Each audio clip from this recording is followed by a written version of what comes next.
அப்படி நம்ம மச்சானோட நம்ம போயிட்டு இருக்கும்போது அங்கே மச்சான் நின்றுட்டு மாப்பிள்ளை உங்களுக்கு பிடிச்சதெல்லாம் இங்கே இருக்குது போகலாமான்னு கேட்டார். சும்மாவே விட மாட்டேன், மச்சான் வேறு கேட்டார், விடுவோமா வாங்க மச்சான் போகலான்னு அவர் இழுத்துட்டு நேராக உள்ளே போயிட்டா.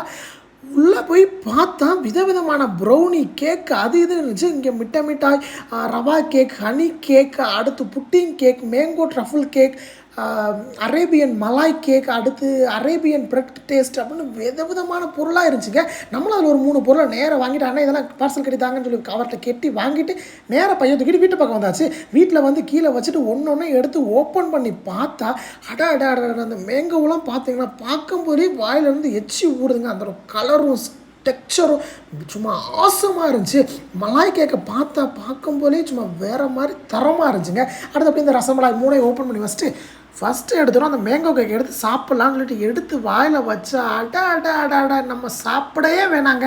வாயில் வச்சோன்னா அது தன்னால் கரையுதுங்க. சும்மா பயங்கரமாக வேறு லெவலாக இருந்துச்சுங்க. கரையுதுங்க. சும்மா வேறு மாதிரி டேஸ்ட்டு, சும்மா வேறு மாதிரி இருந்துச்சுங்க உண்மையாகவே.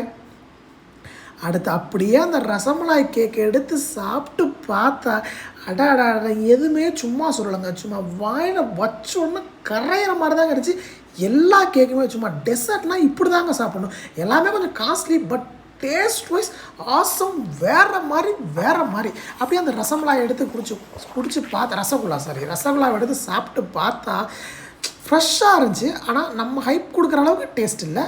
ஒரு ஓகே அந்த மாதிரி தான் இருந்துச்சு. ஆவரேஜ் நல்லா இருந்துச்சு. மற்ற 2 சும்மா வேறு மாதிரி